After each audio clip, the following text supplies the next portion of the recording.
विवाह में सबसे कारुणिक दृश्य अगर हुई है तो वो कन्यादान का दृश्य हुई है। रसिकाचार्य कही छे जन्हिया चढ़ाए बाबा बैसला मंडप पर आहे बाबा करुणे धिया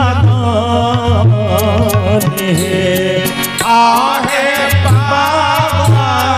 करुणे धिया आहे बाबा करुणे कन्यादान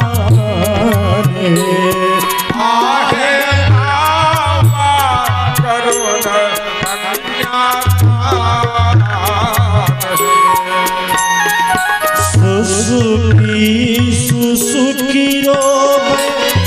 मैया है सुने ना को बेटी हर ले मोरा प्राण है। सुसुकी सुसुकी रोवे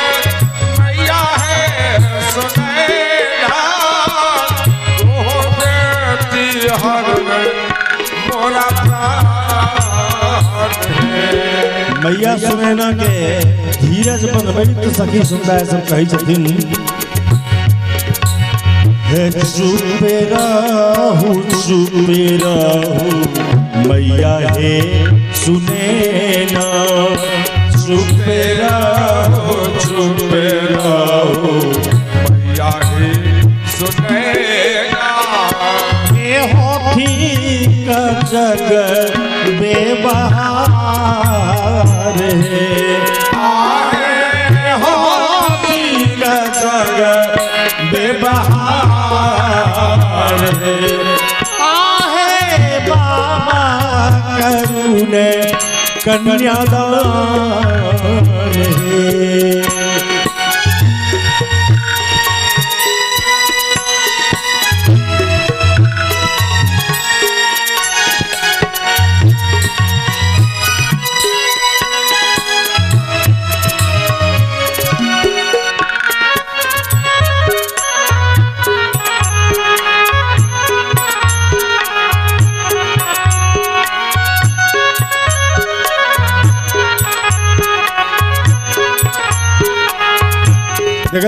श्री किशोरी सन बेटी से हो बाबा जनक राज से कही से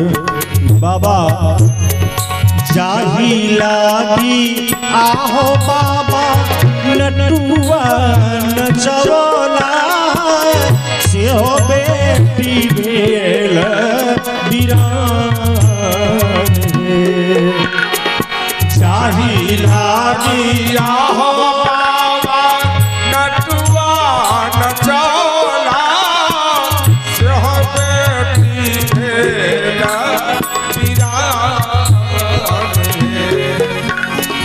लाल कर नीचे लली के कर ऊपर लाल कर नीचे लली के कर ऊपर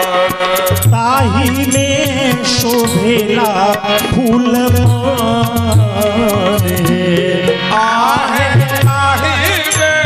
शोभेला फूल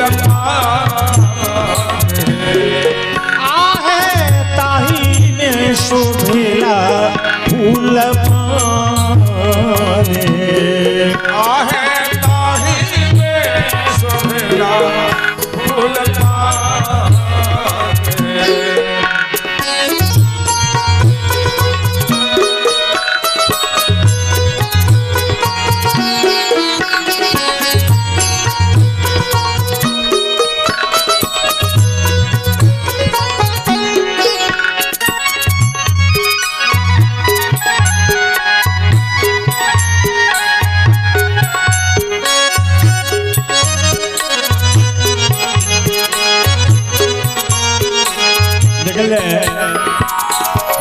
बेटा में या बेटी में कतेक अंतर होइ छै से एहिठाम स्पष्ट हो जाइए। रसिकाचार्य कहै छै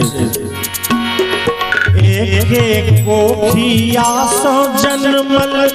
भैया रे बहिनिया दूध पियली एक ठाम एक कोखिया सो भैया रे बहिनिया दूध पियली एक भैया के लिखल बाबा उठरे अठरिया भैया के लिखल बाबा उठरी अठरिया बहिनी बसेली दूर देश से आहे बहिनी बसेली दूर सब देवतन मिले फूल बरसावती सब देवतन मिले फूल बरसावती सखी सब मंगल गाए आहे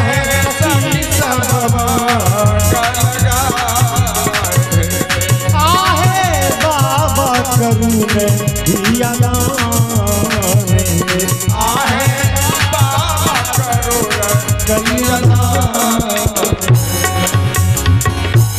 बोलो दुल्हा सरकार की।